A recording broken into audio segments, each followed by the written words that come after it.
Russia warning as Vladimir Putin close to first nuclear bomb test in 35 years. Nuclear bomb test. Why is he testing a nuclear bomb? Who wants to see that he's testing a nuclear bomb? Is this message to his neighbor leader that's a great dancer, great shaker? Who is he trying to show this to, that they're doing this with? So let me read it to you. Russia's getting closer to renewing nuclear bomb tests for the first time since 1990 in a former Soviet Arctic test site in Zavoya, Zemlya, Archipelago, and with military specialist Dmitry Stefanovich of the Russian Center for International Security and member of the Russian Academy of Sciences, warning we are closer to the situation than any point in North Korea since last nuclear test, referring to North Korea's test in September 2017.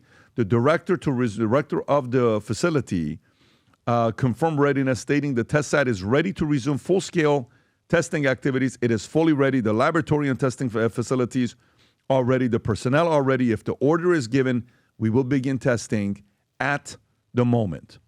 Russian politician, including Lieutenant General Andrei Grolov, who posted from the side, there's a lot of fascinating stuff I could say about the test site, but sadly I cannot. The only thing I can say is we're fully combat ready.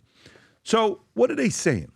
While that story's breaking and they're sharing that, another story comes out that Russia is trying to recruit soldiers with HIV and STDs with the promise of free health care if they fight against Ukraine. So he's actively recruiting people, civilians with HIV, hepatitis, syphilis, and other diseases in occupied regions of Donetsk, with healthcare access is restricted to Russian passport holders, but using signs at recruitment centers stating this is your last chance to pressure them into enlisting with the promise of life-changing healthcare. So, Tom, when you see something like this with what they're doing, first testing nuclear site, 2 stories about them recruiting anybody and everybody with STDs and HIV. What do you think? You think this is all smoke signal? You think they're all sending messages? Or you think there's any credibility here? No, I've been reading behind the headlines on a lot of stuff on the Ukraine war, and it is a fact that as of about 100 days ago, this became more of a manpower war than a technology war. And that the drones that we're seeing flying around is not simply because of drone technology. It is in part. But the other problem is they're out of manpower. And we've seen the kidnappings and conscription that have been going on in Ukraine.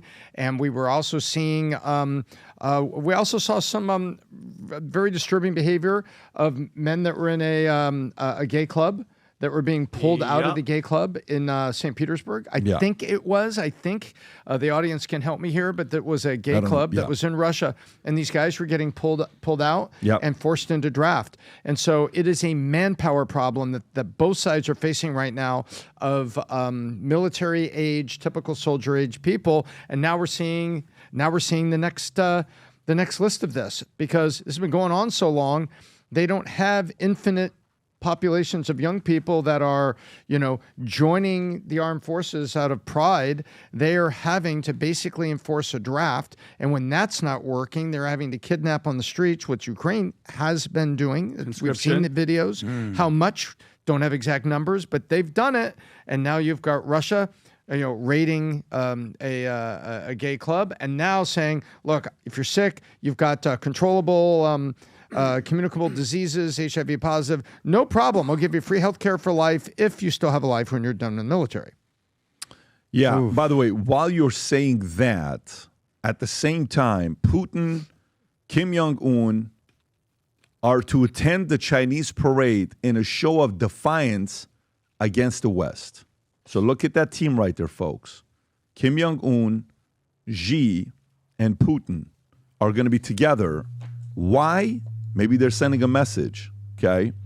So they will attend a military parade in Beijing September 3rd, a week from now, marking their first public appearance alongside Chinese President Xi Jinping, with Chinese Assistant Foreign Minister announcing at a news conference that 26 foreign heads of state and government, including Belarus President, Iranian President, Indonesian President, South Korea National Assembly Speaker, will join with no major Western leaders except for Slovakia's Prime Minister Robert Fico, will be president. The parade commemorating the 80th anniversary of Japan's surrender in World War II will feature Xi Jinping surveying tens of thousands of troops at the Tiananmen Square, showcasing China's advancement military equipment like fighter jets, missile defense system, and hypersonic weapons. The event projects a major show of solidarity among China, Russia, and North Korea against Western pressure, with Russia facing multiple rounds of sanctions since its 2022 invasion of Ukraine, described of Beijing as a strategic partner. And North Korea, former treaty ally of China under UN Security Council, sanctions since 2006 for its nuclear weapons and ballistic missiles program. Adam, what do you think with these three stories? Yeah, well, show me your friends, I'll show you your future. This is the gang right here. You got China, you got Russia, you got North Korea, you got Iran, you got Venezuela, and then just throw in whatever autocratic regimes align with these guys. On the flip side, you got our gang, which is the United States, and all the Five Eyes, which is Canada, UK, New Zealand. You know, you throw Israel in there, you throw these democracies where people actually get elected and they're held accountable by the people. Not just autocratic leaders, thug-like leaders who just do what they want. That's the way of the world. So you know how they say that you are the sum of the five people you hang out with the most? This is their crew. This is the axis of evil. This is the axis of resistance.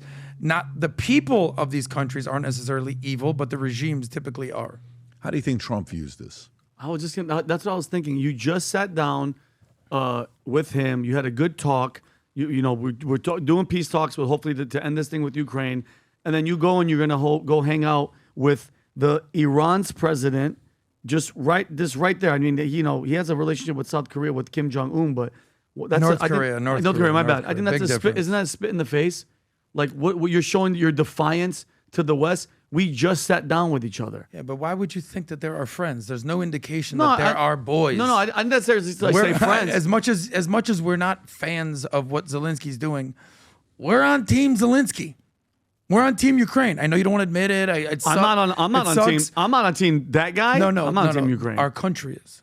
Yeah, the country is. I mean, but You're here's my thing. American. But Russia, what we were told to hate Russia. I don't necessarily think he's a friend, but you just came here and we're talking peace. Now you're going to do a parade going, hey, we don't like y'all. Like, it's counterproductive. Well, what the hell are we talking about? Putin is a former, what are those three letters that he's former what? KGB? KGB. You trust KGB, not me. You down with KGB? My whole family. Tom, is there anything here? Or this is just a ceremony that they're paying support to? Yeah, I think it's a ceremony they're paying support to. I mean, we met Robert Fico at a Turning Point event. He was a guy that was shot 5 times, I believe, and survived. That was 50 Cent. Slovak? No, I think. Okay. Robert He's the 50 Fico Cent of was Slovakia? shot Respect. several times in an attempted assassination during election season. And we have South Korea's National Assembly Speaker, Woo Won-cheek. So, it seems like that there's some people from the yeah, that's him. And look, that guy was shot several times during an election, attempted assassination, and he made it, and survived it. And so I think and by the way, he's a friend of the U.S., and he's sitting here at Turning Point USA. We met him. Yeah. Yeah. And so I think there are some people that are there, okay, I'm being invited to this, I'll go, because they're having a gathering. It would be different if it was just the three, China, Russia, and North Korea, standing doing a missile test, sending a missile That's next. over the end of North Korea toward Japan. That would be annoying. But right now, I think they're getting together for this parade. The people that like each other are there, and there's a couple people from the rest of the world that are coming there, basically pay their respects. What do you think, Pat? What do you think is going on with all this? I think you're the same way like he's talking cards. They're trying to say, hey, we're unified. And we're also a pretty strong unified group for you to be paying attention to. China and Russia being unified, and Iran, those 3 countries are on our top 5 enemies list.